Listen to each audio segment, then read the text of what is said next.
മംഗളൂരു ബണ്ട്വാളിൽ പ്രണയാഭ്യർത്ഥന നിരസിച്ചതിന് യുവതിയെ പട്ടാപ്പകൽ വെട്ടിക്കൊലപ്പെടുത്തി. ബണ്ട്വാൾ ഉലിഗ്രാം സ്വദേശിനിയും കല്ലടുക്കയിലെ സ്വകാര്യ നഴ്സിംഗ് ഹോം ജീവനക്കാരിയുമായ 21 വയസ്സുകാരി ലാവണ്യയാണ് കൊല്ലപ്പെട്ടത്. ആളുകൾ നോക്കി നിൽക്കെ KSRTC ബസ് സ്റ്റാൻഡിലായിരുന്നു ക്രൂരമായ ആക്രമണം. സംഭവത്തിനു ശേഷം ഓടി രക്ഷപ്പെട്ട പ്രതി ബെൽത്തങ്ങാടി സ്വദേശി ചേതനായുള്ള തിരച്ചിൽ പോലീസ് ഊർജിതമാക്കിയിരിക്കുകയാണ്. ബജറ്റിനിണങ്ങിയ വിവാഹാഭരണങ്ങളുടെ വൈവിധ്യമാർന്ന കളക്ഷനുമായി റോഷി ജ്വല്ലറി. ഡയമണ്ട് ആഭരണങ്ങളുടെ ഏറ്റവും പുതിയ ഡിസൈനുകൾ ഏറ്റവും കുറഞ്ഞ പണിക്കൂലിയിൽ. Roshi jewellery, gold and diamonds, bank road and court road, Kasaragod. Forever shine. വ്യാഴാഴ്ച വൈകുന്നേരം 6 മണിയോടെ ബണ്ട്വാൾ BC റോഡിലെ പുതിയ KSRTC ബസ് സ്റ്റാൻഡിലായിരുന്നു നാടിനെ നടുക്കിയ സംഭവം നടന്നത്.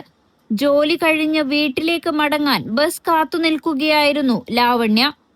പ്രതിയായ ചേതൻ ലാവണ്യയോട് പ്രണയാഭ്യർത്ഥന നടത്തിയിരുന്നതായാണ് വിവരം. എന്നാൽ ലാവണ്യ ഇത് നിരസിച്ചതാണ് പ്രതിയെ ക്രൂരമായ കൊലപാതകത്തിന് പ്രേരിപ്പിച്ചത്.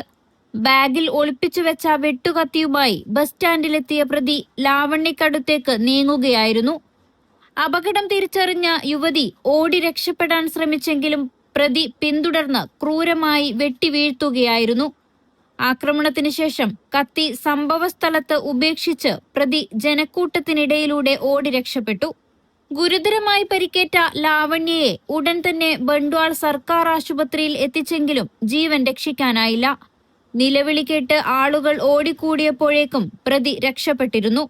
ബണ്ട്വാൾ സബ് ഡിവിഷനിലെ മുതിർന്ന പോലീസ് ഉദ്യോഗസ്ഥരും ടൗൺ പോലീസ് ഇൻസ്പെക്ടറും സ്ഥലത്തെത്തി പ്രാഥമിക അന്വേഷണം നടത്തി.